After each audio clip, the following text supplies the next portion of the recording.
Sí, bienvenidos todos a esta presentación, tanto a los que aquí están con nosotros de manera presencial como los que siguen la transmisión en línea. Bienvenidos a la presentación del número 131 de la Revista Mexicana de Política Exterior. Aquí se las enseño. Titulada, el título del número, de este número de la revista es Diplomacia Ambiental, una perspectiva desde México. La Revista Mexicana de Política Exterior, déjenme les comento, es una publicación del Centro de Investigación Internacional del Instituto Matías Romero y es una publicación cuatrimestral que desde 1984 ha sido publicada constantemente, continuamente. Este es un logro importante en el mundo de las publicaciones periódicas, de las revistas de ciencias sociales, y además una característica que tiene es que tiene una orientación académica. ¿Sí? Diversos especialistas de la academia, de organismos internacionales, personas que trabajan en el sector público, no únicamente en la secretaría, es decir, practitioners, como se dice en inglés, ejecutores de la política pública, contribuyen a la revista y eso le da una gran riqueza, porque tiene todas estas perspectivas.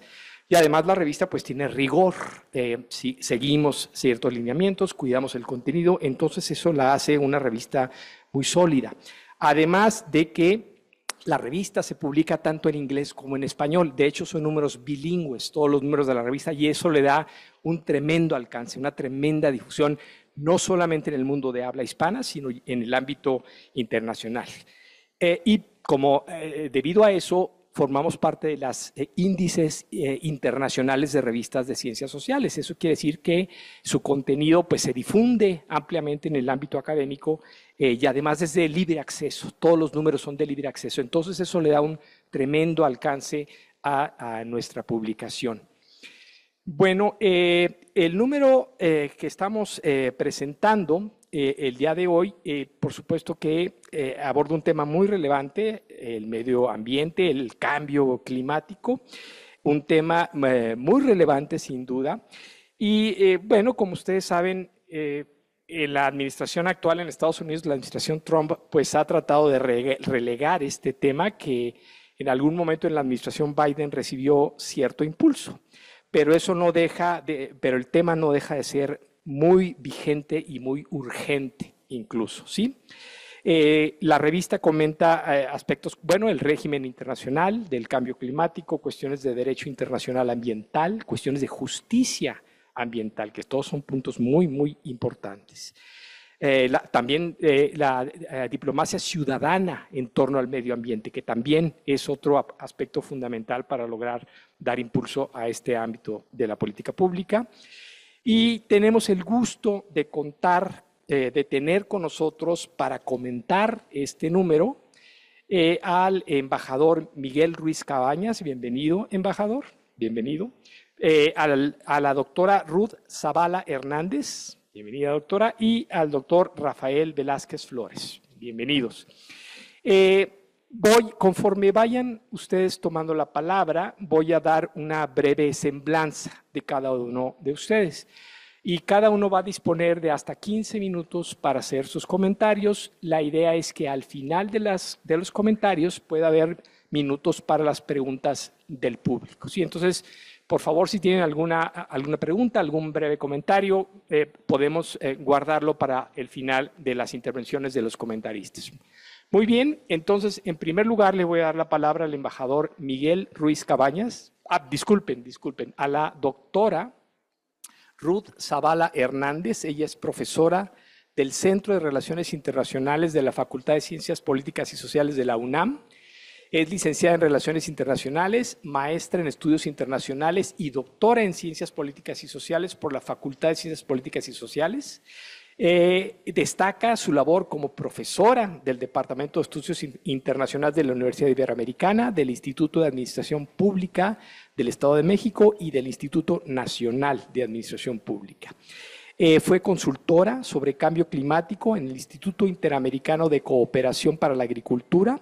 Forma parte de la red de norteamericanistas del Centro de Investigaciones sobre América del Norte, el CISAN, de la UNAM.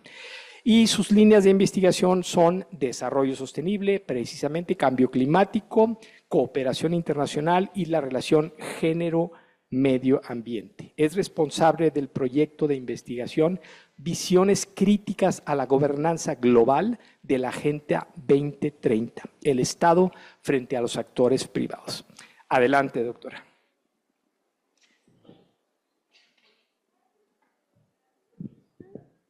Muchas gracias y buenas tardes a todas y todas. Bueno, pues quisiera iniciar con el agradecimiento especial al Instituto Matías Romero y particularmente al doctor Miguel Ángel Valverde por haber sido tan receptivos y aceptar la publicación de este número 131 de la Revista Mexicana de Política Exterior, que estuviera dedicado al tema de la diplomacia ambiental y desde las perspectivas de diferentes personas especialistas en la agenda medioambiental, que es una agenda diversa que se ha ido diversificando desde la década de los 90 para acá. Y pues también mencionar de manera muy especial que este es un número resultado de la colaboración entre la Asociación Mexicana de Estudios Internacionales, que preside la doctora Adriana Esletza Ortega, y el Instituto Matías Romero, por supuesto, y el Centro de Enseñanza y Análisis sobre la Política Exterior de México, que preside el doctor Rafael Velázquez. Entonces, pues ha sido un esfuerzo de estas tres instituciones y he tenido el privilegio de coordinar el número con el doctor Rafael Velázquez, que, como sabemos, pues es una institución en el estudio de la política exterior en nuestro país.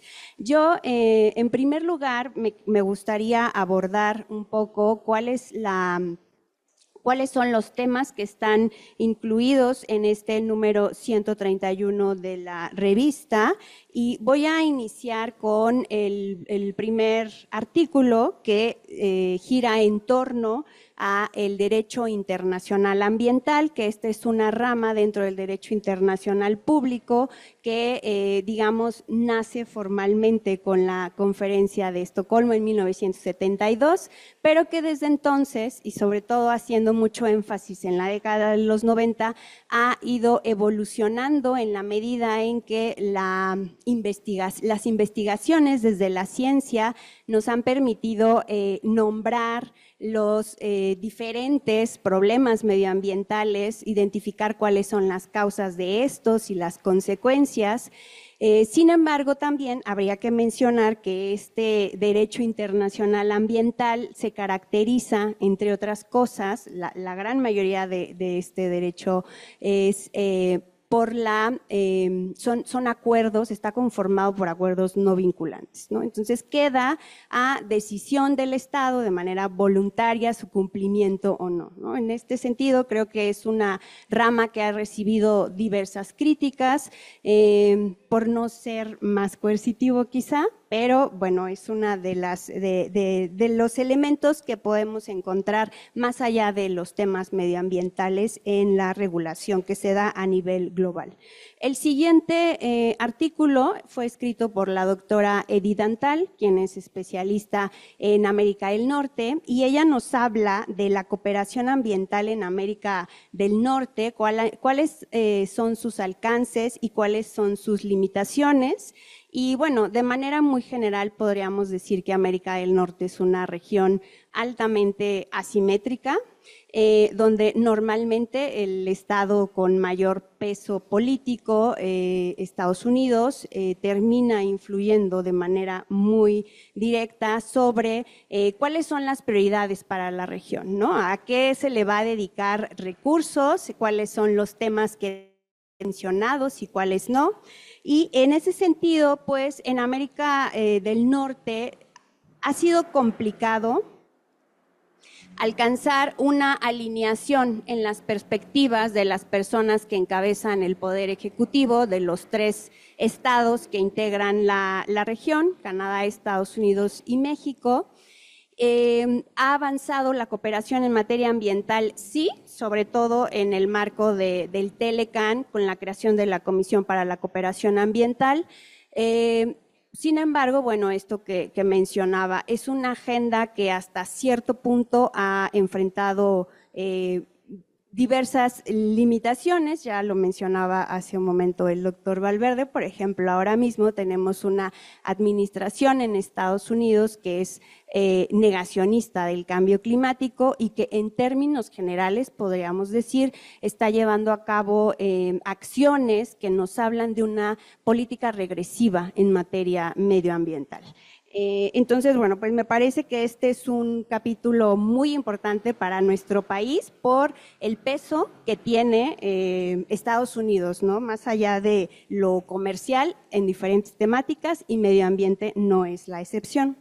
El siguiente artículo lo escribió el doctor Andrés Ávila Ackerberg, quien es especialista en materia climática y pues como seguramente lo han escuchado, leído en diversas fuentes, hoy en día el cambio climático se considera el mayor obstáculo, el mayor problema para la humanidad en materia ambiental, y creo que pues tiene una mención especial dentro de la diversa agenda medioambiental que tenemos. México es un país especialmente vulnerable a los efectos del cambio climático, y también pues me parece que en este contexto donde desafortunadamente tenemos diferentes actores políticos que determinan la posición de su país en términos que no necesariamente van alineados con la evidencia científica, pues creo que era fundamental tener un capítulo sobre cambio climático, y lo digo porque hay muchos temas, no podemos hablar de todo, pero tratamos de priorizar, y creo que cambio climático tenía que estar en este número. Los siguientes dos artículos hacen referencia a un tema que hoy en día creo yo que está también en el centro de las discusiones, o debería estar aún más en el centro de las discusiones, que es el de la justicia climática.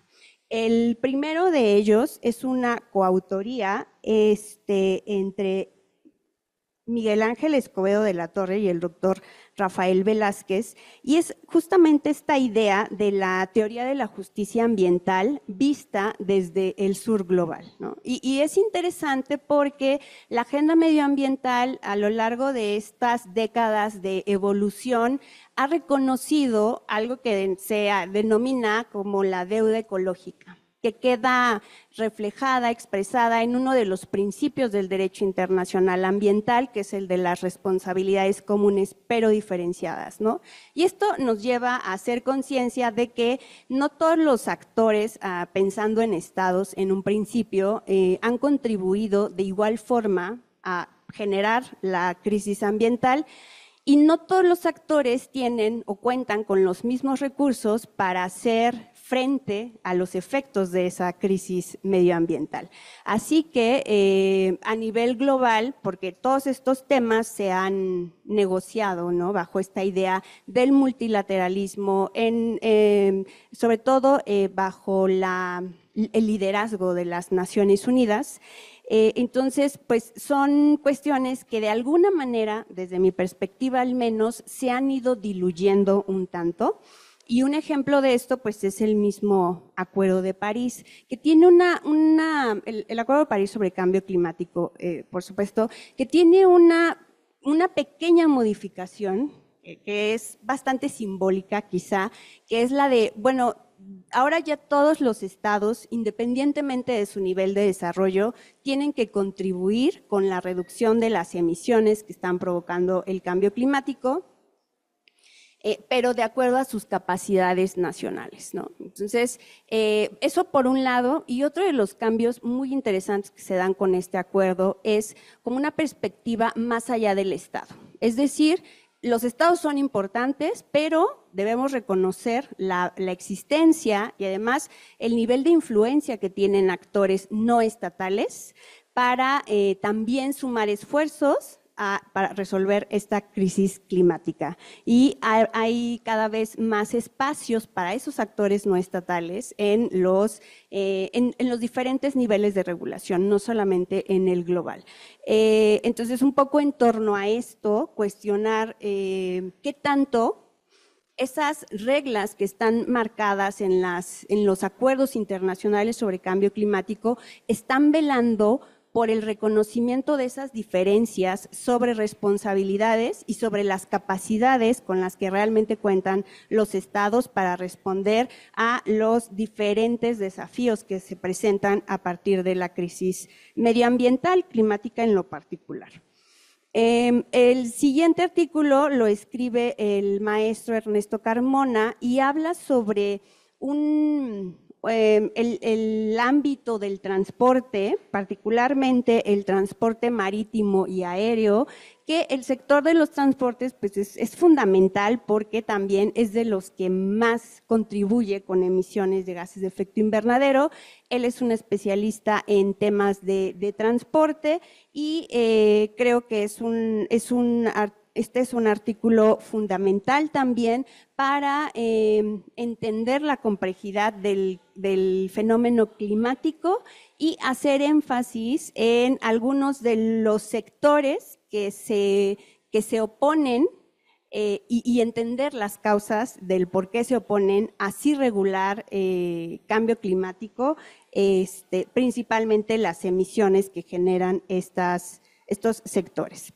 Y el último artículo hace referencia al tema de la diplomacia ciudadana. Lo escribí en coautoría con el doctor Pablo Armando González Ulloa, que es un especialista en el tercer sector, en la sociedad civil, sociedad civil, cuando pensamos en la sociedad civil como un actor, debemos siempre considerar que es un actor sumamente heterogéneo, ¿no? Hay algunas definiciones que incluso consideran al sector, a la iniciativa privada, a las empresas, como parte de esta sociedad civil. Entonces, me parece muy interesante también haber cerrado este número de la revista con este artículo, porque aquí intentamos, ¿no? Es como un primer acercamiento a esto, intentamos precisamente evidenciar los diferentes actores que forman parte de esta sociedad civil, de qué manera se han ido involucrando en la diplomacia ambiental y cuál es el potencial de que los diferentes estados puedan contribuir a seguir empoderando a la sociedad civil para que ésta pueda tener también incidencia en las discusiones y que sean como ciertos intereses también estén allí en el centro de las negociaciones. Me parece que este punto también nos llevó a pensar hoy en día en el incremento de los gobiernos de corte populista que muchas veces, o en varios de los casos, independientemente de si son populismos de izquierda o de derecha, no necesariamente les gusta la idea de fomentar la participación ciudadana, ¿no? Por cierto, esta idea de la participación ciudadana es uno de los principios que está mencionado en la Declaración de Río de 1992, y que creo yo que es una de las cuestiones que se pone en riesgo a partir de estos gobiernos de corte populista, porque no necesariamente les agrada ser cuestionados, ¿no? Entonces, de hecho, muchas veces también, a pesar de la evidencia científica, deciden rechazar lo que se dice desde la ciencia, los consensos desde la ciencia,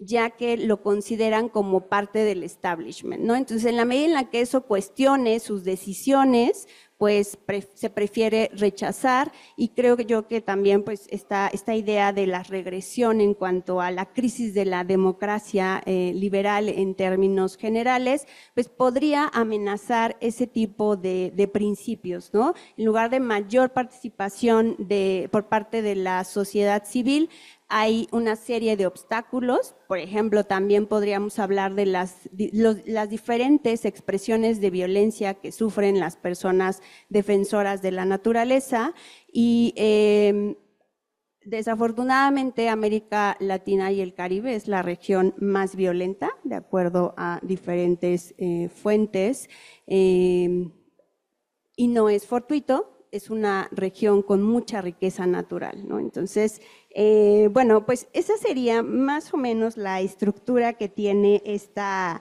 revista, los temas que se abordan, y también mencionar que después de la coordinación de este número, creo yo que he identificado otros temas hacia donde deberían de ir futuras contribuciones, para seguir enriqueciendo y actualizando los debates sobre la diplomacia ambiental y las visiones desde nuestro país. No sé cómo voy de tiempo, pero creo que ya. Con eso concluiría. Muchísimas gracias. No, muy bien. Muchas gracias a la doctora Zavala Hernández, y de los puntos que resaltó, hay un par. Yo recuerdo que cuando empezó ya hace algunos años el debate de la crisis del medio ambiente a nivel global, uno de los argumentos era precisamente que era injusta, porque los países que ya se desarrollaron, pues querían, en los mismos términos, los países que apenas estaban en proceso de desarrollo y querían que cargaran con el cambio global, con los cambios necesarios. Entonces eso era un tremendo injusticia. Entonces este cambio en que ahora es proporcional de acuerdo a sus capacidades, me parece muy interesante. Bueno, y hay algunos oscuros y algunas luces al mismo tiempo. Oscuros, lo que acaba de mencionar de los gobiernos cuestionando incluso las bases científicas del cambio ambiental, la violencia que puede llegarse a presentar en ciertas sociedades. Pero por otro lado hay algunas luces. Yo me acuerdo que no hace muchos años China era el gran villano de la polución mundial. China era el que estaba contaminando todo el planeta, ¿no? En aras de su desarrollo acelerado. Y ahora China está a la vanguardia de la tecnología verde. Entonces ha sido un cambio dramático de una situación a otra. Eso da luces, da esperanzas. Entonces es posible una transición en ese sentido, ¿no? El gobierno autoritario de China, eso es otra cuestión, pero es posible mejorar sustancialmente en el ámbito medioambiental con tecnología. En fin, muchas gracias, doctora Zavala. Ahora le voy a pasar la palabra al doctor Velázquez Flores. Si fuera tan amable, voy brevemente a leer su semblanza. Él es licenciado y maestro en Relaciones Internacionales por la UNAM, doctor en Estudios Internacionales por la Universidad de Miami. Actualmente es profesor de Relaciones Internacionales en la Facultad de Economía y Relaciones Internacionales de la Universidad Autónoma de Baja California. Es miembro en el Centro de Estudios México-Estados Unidos de la Universidad de California en San Diego. Ostenta la cátedra de Estados Unidos sobre México del programa Fulbright en la Universidad de Nuevo México. Es miembro regular de la Academia Mexicana de Ciencias, presidente del Centro de Enseñanza y Análisis sobre la Política Exterior de México, el CESPEM, y de 2015 a 2017 fue presidente de la Asociación Mexicana de Estudios Internacionales. Sus líneas de investigación son Política Exterior de México, Diplomacia, Geopolítica, Cooperación Internacional y Relaciones de México con Estados Unidos y Cuba. Adelante, por favor, doctor Velázquez. Muchas gracias, doctor Valverde. Pues al igual que la doctora Zavala, yo quiero agradecer al Instituto Matías Romero por abrirnos la puerta para, la publicación de este número especial y permitirnos presentarlo en la Feria del Libro Internacional, con especial énfasis el agradecimiento al embajador Bremer. Muchas gracias, embajador. También un agradecimiento al doctor Valverde, porque también confió en el proyecto y abrió las puertas para que se publicara en este número de la Revista Mexicana de Política Exterior. También quiero agradecer con mucha simpatía al embajador Miguel Ruiz Cabañas el haber aceptado participar para venir a comentar este número. Él también es una institución en la diplomacia mexicana y le agradezco mucho haya aceptado. También quiero agradecer a Jorge Escamilla porque siempre nos ha apoyado para que el Centro de Enseñanza y Análisis sobre la Política Exterior de México participe en esta feria. Pero estoy más agradecido con ustedes, con todos los que nos acompañan, porque eso denota un interés en los temas de medio ambiente. Como ya lo mencionó la doctora Zavala, este tema está adquiriendo mucha importancia. Sin embargo, los avances no han sido como la comunidad internacional esperaría. Hay una diferencia entre el discurso que estamos viendo a nivel internacional sobre la protección al medio ambiente. Hay una gran diferencia entre el discurso y las acciones que se están llevando a cabo, ¿no? Pero yo estoy convencido que la diplomacia ambiental en un futuro cercano va a adquirir mucho mayor relevancia entre los estudiosos de estos temas. Y un poco el propósito de este número especial es contribuir al estudio de la diplomacia ambiental para generar incentivos suficientes para que haya más especialistas en el tema y podamos encontrar algunas alternativas de solución a los problemas ambientales. Yo recuerdo, hace algunos años el Instituto Matías Romero me invitó a ser jurado del examen de ingreso al Servicio Exterior Mexicano y recuerdo muy bien que entrevistamos a alguien que era especialista en temas de medio ambiente, ¿sí? Y mis colegas como que no estaban muy convencidos, pero yo dije, estos perfiles son muy importantes para aceptarlos en el Servicio Exterior Mexicano y yo ahí impulsé que lo aceptaran, ¿no? Me parece que había estudiado física en la UNAM, o sea, no tenía mucho que ver con las relaciones internacionales, pero yo sí creo que el Servicio Exterior Mexicano requiere de gente especialista en el medio ambiente, ¿no? En la literatura de la disciplina de las relaciones internacionales, ustedes van a encontrar diferentes tipos de diplomacia.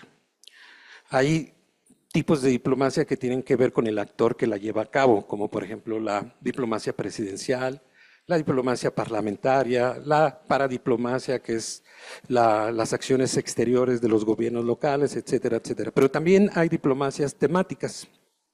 Ustedes han oído mucho hablar sobre la diplomacia cultural, que también tiene mucha importancia, y también me parece que la Secretaría de Relaciones Exteriores debe impulsar la diplomacia cultural, porque eso también le genera beneficios al país al tratar de generar una imagen positiva de México en el exterior usando las riquezas culturales que nosotros tenemos, ¿no?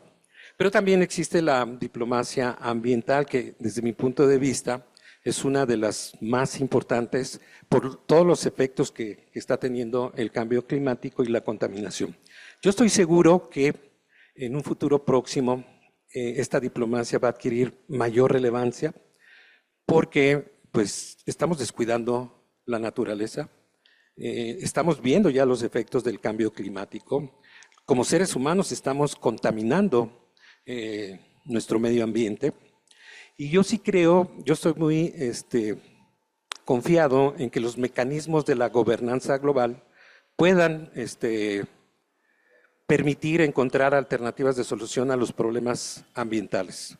Esta coordinación entre diferentes actores, tanto gubernamentales como no gubernamentales, y la sociedad civil también, pueden establecer o pueden encontrar políticas públicas que sean realmente efectivas para la solución de los problemas, porque aquí todos estamos conscientes que los gobiernos no pueden resolver por sí solos los temas ambientales. Entonces requerimos de una convocatoria amplia, necesitamos una coordinación de diferentes actores interesados e involucrados en el tema para poder solucionar este tipo de situaciones. Yo en lo personal, yo ya aquí lo voy a dejar porque a mí me interesa mucho escuchar las palabras del embajador porque él es un experto en la materia y nuevamente le agradezco que nos haya aceptado la invitación para comentar este número especial. Muchas gracias. Bueno, pues muchas gracias al doctor Velázquez Flores. Cuando lo escucho hablar, me viene a la mente si no está pasando en el ámbito del medio ambiente y la gobernanza global esto que se llama la crisis del multilateralismo, que hemos estado hablando de ella, por cierto, aquí. Entonces, ¿cómo enfrentar en el ámbito del medio ambiente esta crisis. Y particularmente por algo que se mencionó, es un actor central, pues es que es el gobierno estadounidense, ¿no? La actual administración, en fin. Bueno, ahora voy a pasar a dar la palabra al embajador Miguel Ruiz Cabañas, muy brevemente.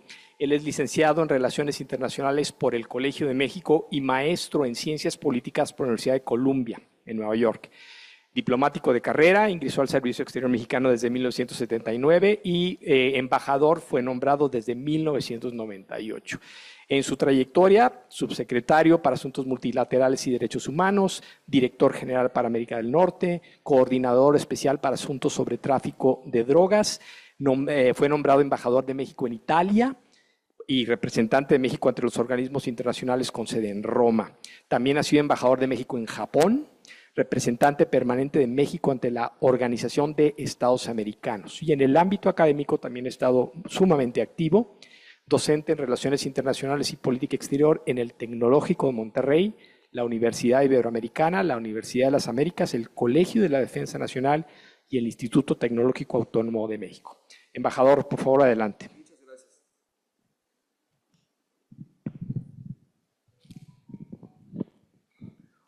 ¿Se oye? Sí. Buenos días, buenos días.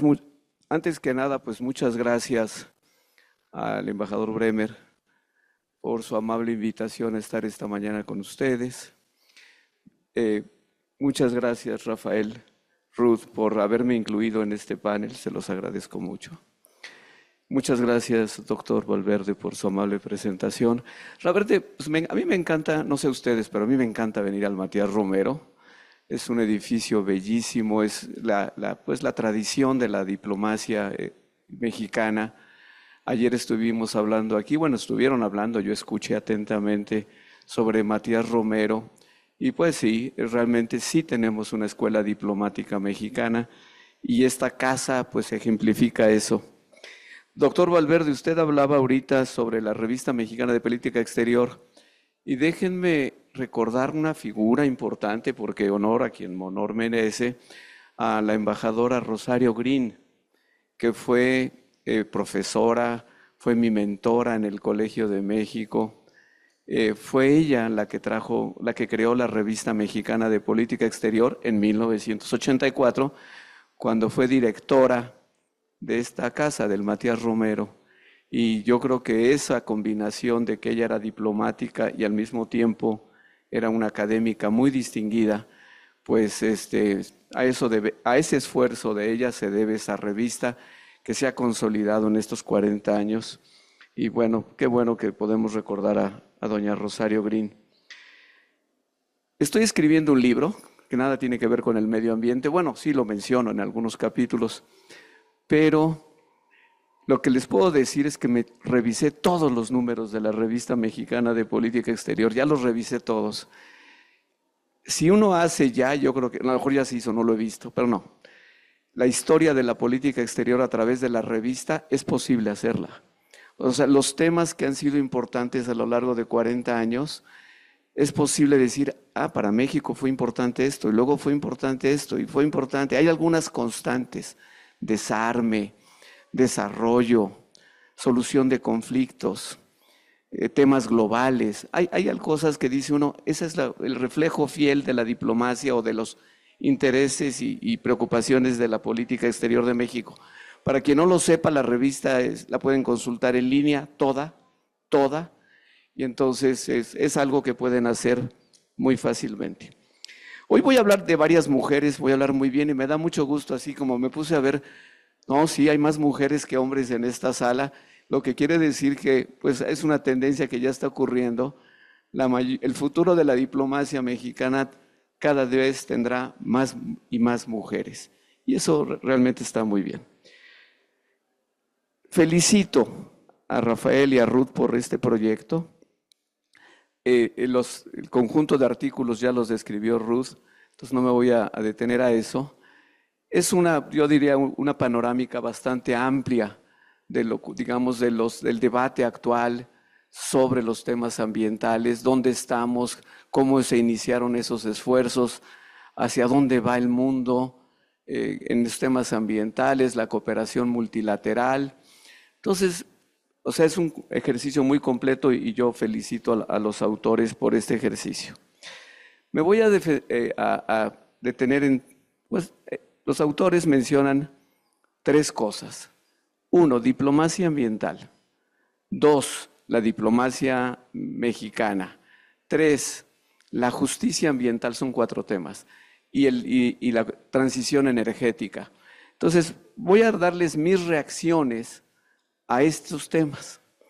En primer lugar, sí, el medio ambiente es parte de la civilización. El medio ambiente humano empezó pues, con las primeras ciudades, cuando los Homo sapiens se bajaron de los árboles, se metieron a algunas cuevas y empezaron a conquistar el territorio. Entonces, ahí empieza a crearse el medio ambiente humano. Todas las grandes civilizaciones, todas, crecieron en un medio ambiente específico. Eso yo lo aprendí no en el Matías Romero, lo aprendí en mi libro de Ciencias Naturales en la primaria, que todas las civilizaciones crecían en un medio ambiente favorable. Egipto, Mesopotamia, los grandes ríos en China, y por supuesto el ejemplo maravilloso era pues, Tenochtitlán, porque aquí había agua. Entonces, y había manera de producir alimentos en este maravilloso valle de Anáhuac. Eso me lleva a 2 mitos, voy a provocarlas y provocarlos, porque de eso se trata. A 2 mitos muy extendidos, pero muy, muy extendidos, que es el primero, que es un mito pues, bíblico, es real, ahí está en la Biblia, el hombre dominador de la tierra. Así dice el Génesis, creced, multiplicaos y dominar la tierra. Entonces el hombre o el ser humano separado de la naturaleza y pues como regente de la naturaleza vamos a dominar a todos los animales, vamos a dominar a todas las especies nos tienen que servir a nosotros, a los seres humanos. Ese es un gran mito, en el sentido de que bueno, la civilización creció así, casi todas las civilizaciones han crecido así, pero por eso en parte hoy tenemos una crisis ambiental. Nos hemos dedicado a la sobreexplotación de la naturaleza, de los recursos naturales. Hemos crecido, la civilización ha crecido en base a este mito de dominar la tierra. Pero hay un mito espejo del que se habla menos. El mito es el buen salvaje de Rousseau. O sea, si un poco en la Ilustración francesa empezaron a decir, va mal la civilización, hemos destruido muchas cosas, deberíamos de volver a las civilizaciones originarias. Las civilizaciones originarias eran maravillosas y se llevaban bien con el medio ambiente. Yo lo pongo en duda, sinceramente lo pongo en duda. Probablemente en su ámbito específico sabían respetar mejor el medio ambiente del cual dependían.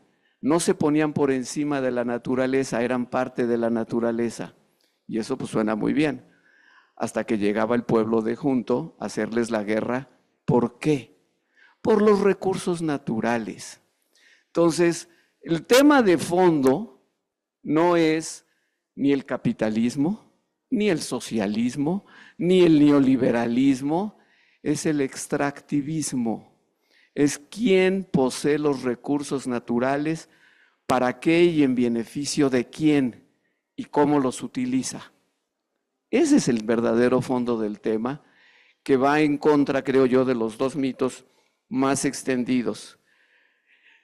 El verdadero problema de fondo hoy es cómo abandonamos los modelos extractivistas. ¿Cómo podemos hacer esa transición, no solo energética, sino civilizacional, a no depender de los recursos naturales para nuestra sobrevivencia? Ese modelo empezó con la diplomacia ambiental. Por cierto, acuérdense, la Carta de la ONU no menciona el medio ambiente. En 1945 no había la menor conciencia, por lo menos a nivel de los gobiernos o de sus diplomáticos, de que el medio ambiente era algo importante.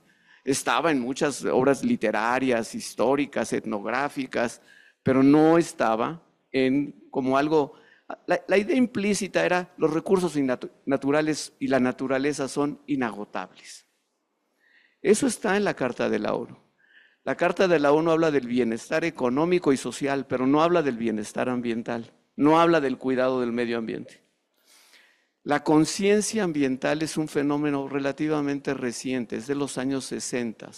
En la ONU empezó en 1968, cuando el Consejo Económico y Social convocó a una gran conferencia, que fue la Conferencia de Estocolmo del 72, que se llamaba la Conferencia sobre el Desarrollo y el Medio Ambiente Humano. Así se llamaba esa conferencia, que sigue siendo un gran referente. Ahí se creó el PNUMA, el Programa de Medio Ambiente de la ONU, y se aprobó la Declaración y el Programa de Acción de Estocolmo. Si ustedes ven con cuidado la Declaración de Estocolmo, sigue vigente, pero sigue vigente sobre todo porque ahí se crea, en parte, el concepto del que hoy estamos dependiendo todos, que es el de desarrollo sostenible. ¿Y cuál es ese concepto de desarrollo sostenible? Es muy sencillo. Puedes explotar los recursos naturales de una manera que no ponga en riesgo las necesidades de las futuras generaciones. O sea, si no lo haces por mí, hazlo por tus hijos. Cuidemos el medio ambiente para las próximas generaciones. No se vale que agotemos los recursos naturales y dejemos a las próximas generaciones sin nada. Ese es el concepto de desarrollo sostenible. Ese concepto se formuló en 72. En los años 70 el norte y el sur se la pasaron peleando por el diálogo norte-sur, que aquí el embajador Bremer se acordará muy bien. El diálogo norte-sur, la Carta de Derechos y Deberes Económicos de los Estados, el nuevo orden económico internacional, todo eso finalmente, francamente, pues fracasó. En los 80 lo que se impuso en el mundo fue el neoliberalismo y se olvidaron del medio ambiente. Esa es la verdad. Por eso no hubo gran conferencia mundial de medio ambiente en 82. Hubo una conferencia pequeña de expertos en Nairobi, pero no hubo una conferencia mundial. Literalmente Estados Unidos se opuso. ¿Por qué se los digo? Porque I was there. Yo estaba sentado ahí en la tercera fila y me acuerdo perfectamente de los debates. Fue hasta el 87 que se empezó a recuperar la conciencia ambiental por dos razones. Una, por el cambio climático. Empezó a ser evidente que algo estaba pasando y el cambio climático empezó a ser algo real, preocupante. A los desarrollados se les ocurrió que el problema había que atacarlo en la Amazonía. Y dijeron, Brasil, tú estás acabando con el pulmón del mundo, no puedes hacer eso. Entonces Brasil reaccionó convocando la Cumbre de la Tierra en 92. Todo esto lo digo porque pasaron 20 años, digamos, de desperdicio entre el 72 y el 92, hasta que en el 92 se adoptan las 3 convenciones, la Declaración de Río. La Declaración de Río no es un tratado, es una declaración, pero es parte ya de lo que diríamos el derecho internacional. Y lo que hace es juntar soberanía con medio ambiente. La soberanía permanente de los recursos naturales, ¿no le suena? ¿No le suena como quién posee quién para beneficio de quién? Son otra vez los recursos naturales. Y junto con, sí, pero manténlo para las próximas generaciones. Ese fue el compromiso de Río, ahí está centrado todo. ¿Vamos muy lentos? Sí, el mundo va muy lento. ¿Y saben qué? Me temo que en el actual ambiente de polarización internacional y competencia hegemónica entre China y Estados Unidos, todavía va a sufrir más las negociaciones ambientales y climáticas. No es, lamentablemente, o sea, no puedo decirles, estamos re bien este año. En Brasil se va a lograr el gran avance. Ojalá, pero no lo creo. O sea, no creo que este año vamos a tener grandes avances. Tercero o cuarto, ya no me acuerdo, llevo como 8 comentarios, perdón, doctor. Es el avance de la ciencia. Sin ciencia, y ustedes los dos lo recordaron, pues no hay nada.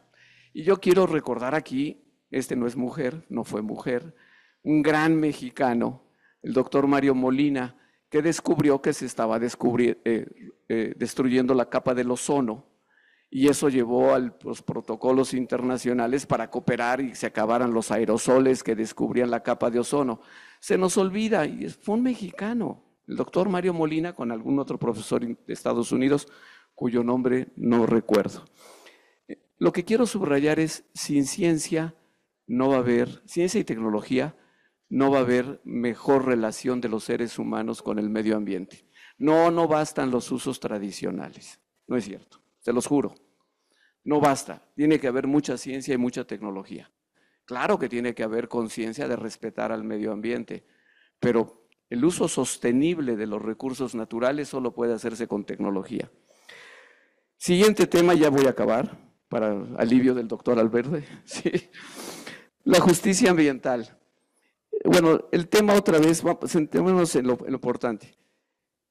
El principio básico del derecho ambiental es el que contamina paga. Quien causa el daño ambiental es el que tiene que resarcir el daño ambiental. El problema es que hay una deuda histórica que nadie quiere pagar. La deuda histórica es que el cambio climático comenzó con la revolución industrial en los países desarrollados. Entonces, pero hoy, ¿quién son los que más contaminan? Ahí están los datos. China es la que más contamina, 2 o 3 veces más que Estados Unidos. India contamina mucho, Estados Unidos sigue contaminando. Los países europeos, Japón, etcétera. Pero nadie se quiere hacer cargo realmente pues, del efecto acumulado de 200 años de cambio climático, bueno, de emisión de gases de efecto invernadero. Las discusiones hoy se centran en eso. En Brasil lo que más importante va a ser es qué apoyos hay para los países que están sufriendo pérdidas y daños. Piensen ustedes, no solo en México, porque en México tenemos nuestras propias responsabilidades. O sea, contribuimos como el 1.5% de las emisiones globales. O sea, no somos China, que es el 30%, pero 1.5%, o sea, tampoco somos nada. Si ustedes les preguntan a 100 países en la ONU, dicen México debería ser más. Entonces, ¿cuál es el tema ahí? El tema es que las pequeñas islas, los países menos desarrollados que realmente no tienen ninguna responsabilidad, son los que más están sufriendo. Y no ha habido una respuesta internacional adecuada con financiamiento para programas de adaptación, de pérdidas y daños. Y son estos países pues, los que están pagando más la factura en términos reales. Claro que hay esperanza. Las COP no son un evento único. Las COP son un proceso. A veces se avanza un poco más, a veces se avanza un poco menos. 2 palabras sobre las contribuciones mexicanas. Ya les mencioné a Mario Molina, pero déjenme mencionar a 2 grandes mujeres mexicanas que concretamente hicieron grandes contribuciones a los debates y a las soluciones ambientales.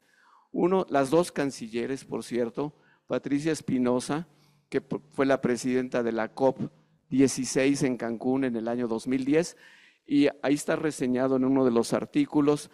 La verdad es que la COP16 resolvió todo lo que no pudo resolver la COP15 de Copenhague.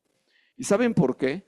Porque los diplomáticos que se metieron a la COP16 eran todos diplomáticos muy avesados en la negociación, se concentraron y la verdad es que lo hicieron muy bien. Patricia Espinosa, Luis Alfonso de Alba, Joel Hernández y otros lo hicieron muy bien. En la COP15 estaban Obama, Lula, los presidentes de la CEP, pero ellos eran presidentes.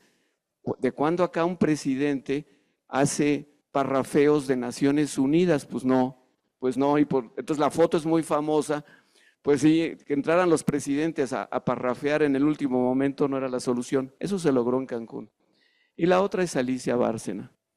Alicia Bárcena, también ex canciller, hoy secretaria de Medio Ambiente, creó el acuerdo de Escazú, que es el acuerdo a lo mejor mi expresión es un poco dura o triste, pero es el acuerdo del dolor. Es el acuerdo para defender a los defensores de los derechos ambientales.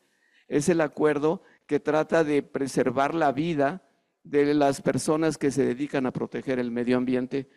Y por supuesto, Alicia también trabajó mucho en la CEPAL, es una de las creadoras de los Objetivos de Desarrollo Sostenible y la Agenda 2030. Termino. Bueno, después de decir homenaje a estas 2 mujeres mexicanas que además, afortunadamente para todos, siguen muy activas. Por último, los retos. Miren, el primer reto que yo veo es que en la medida en que se acentúa la competencia hegemónica internacional, se acentúan las tensiones, las estamos viendo por todos lados, y eso hace que la cooperación se reduzca en general. Los grandes avances, los grandes tratados se han aprobado cuando hay menos tensiones internacionales. Ahorita hay más. Entonces es posible que haya menos avances en los próximos 2 o 3 años. 2, Estados Unidos cambió de fondo su posición, pero no es la primera vez, van 3 veces que cambia de posición. O sea, cada vez que llega un presidente republicano se sale del protocolo de Kioto, se sale del Acuerdo de París y otra vez Trump ha vuelto a, digamos, a lo mismo, a salirse y a negar que existe el cambio climático, todo según él es un complot chino. 2, el tercer problema, el financiamiento. Acaba de haber la conferencia de Sevilla y la verdad es que se lograron avances, sí, interesantes, pero vamos a ver cómo está la implementación, porque sin financiamiento muchos países en desarrollo nada más no salen. Y 4, ¿saben qué falta? Falta de apropiación de la agenda ambiental y de desarrollo sostenible, sobre todo a nivel local. A nivel local. ¿Cómo hacemos para que los ODS lleguen hasta el último pueblito en México? Ese es el reto para mí y eso no depende de los desarrollados, depende de nosotros. Y por último, sí creo que yo soy un convencido de la Agenda 2030, los Objetivos de Desarrollo Sostenible. Creo que se van a renovar a partir de 2027-28 cuando se discuta la cuestión y no veo alternativa. O sea, si la alternativa es abandonar el modelo extractivista, sea socialista, sea capitalista, como ustedes quieran, pero si es extractivista, pues va a seguirle haciendo daño al medio ambiente. Muchas gracias. Nuevamente, embajador, gracias. Muchas gracias al embajador Ruiz Cabañas por este un claro panorama de la situación. Ocasiona diversas reacciones. Una de ellas es, bueno, muy interesante. Efectivamente, en la tradición judeocristiana, pues el hombre es la única criatura de naturaleza divina y está destinado a dominar la naturaleza. Eso es cierto. Pero en otras tradiciones, el hombre no solamente puede convivir, sino está sometido a merced de la naturaleza. Tenemos el dios trueno, el dios de la lluvia, el dios sol. Bueno, sí, es correcto, pero aquí lo que habría que resaltar es que esta tradición judeocristiana influyó mucho sobre el desarrollo de la ciencia en Occidente, por ejemplo, y pues es la única, usted mismo lo menciona, es la tabla de salvación, los avances en la ciencia para salir de este tremendo dilema que tenemos. Particularmente interesante su repaso de los retos que tenemos en futuro. Muchas gracias, embajador. Bueno, ahora sí vamos a abrir la discusión al público. Si ustedes tienen alguna pregunta que hacer, vamos a tomar varias preguntas a la vez y luego pasamos la palabra a nuestros comentaristas. Adelante, por favor, si alguien tiene algún comentario, alguna pregunta. Sí, allá, por favor. Gracias, buen día. Perdón, yo sí voy a responder a la provocación. Muy interesante, muchas gracias. Quiero hacerlo desde un planteamiento un poco más radical del que escuchamos hoy, donde se ha expresado en muchísimos foros que la crisis ambiental es la crisis global actualmente, no una de las crisis, y el cambio climático, una de sus facetas, no la más importante, es un problema sistémico. En este contexto, y también para retomar el colapso del multilateralismo en el mundo que actualmente estamos viviendo, quisiera preguntarles si ustedes creen que, tomando en cuenta la curva cerrada que el colapso de los ecosistemas nos está permitiendo prever, ¿es más viable el multilateralismo o el autocratismo como vía a una solución? Esto inspirado por el comentario sobre la transformación en China, ¿no? La tecnología encabezada con un propósito firme, porque hasta ahorita el desarrollo, esa palabrita que le agregaron a la problemática medioambiental, ha subvertido todos los esfuerzos por el medio ambiente, porque seguimos poniendo desarrollo primero.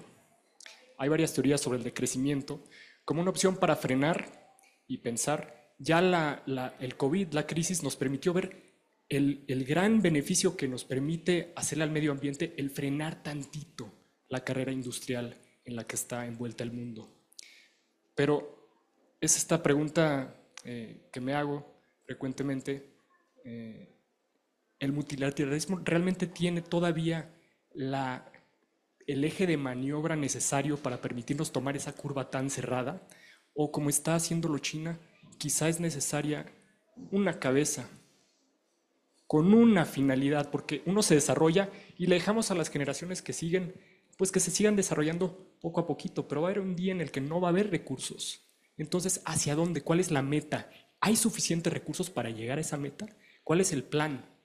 ¿El multilateralismo tiene una meta? Y hasta aquí lo dejo. Muchas gracias. Quizá podamos tomar un par de intervenciones más. A ver, aquí al frente y luego atrás.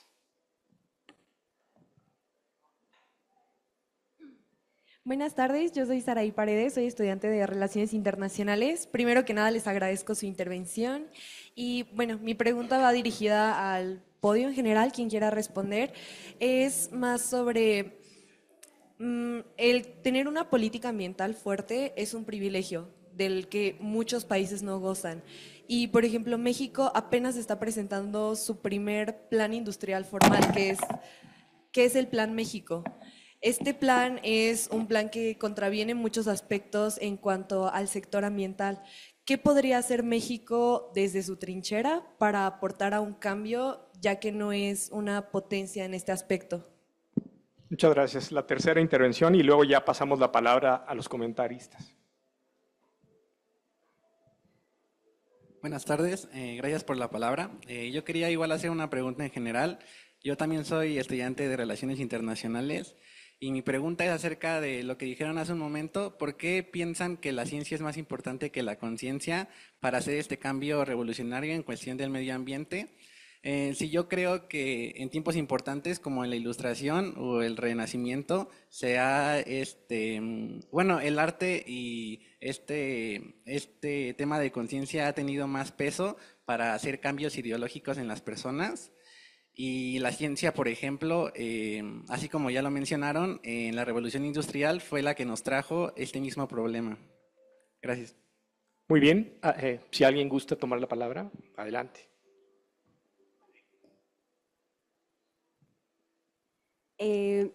Voy a comenzar con esta primera pregunta, pero también enlazándola con la reacción a mi presentación del doctor Valverde, cuando decía que sí ha habido avances, o sea, China, que hoy en día efectivamente es el mayor emisor global, ha modificado su posición. Y esto lo pienso desde el contexto de los BRICS y hoy en día esta relevancia, ¿no?, que adquiere este bloque.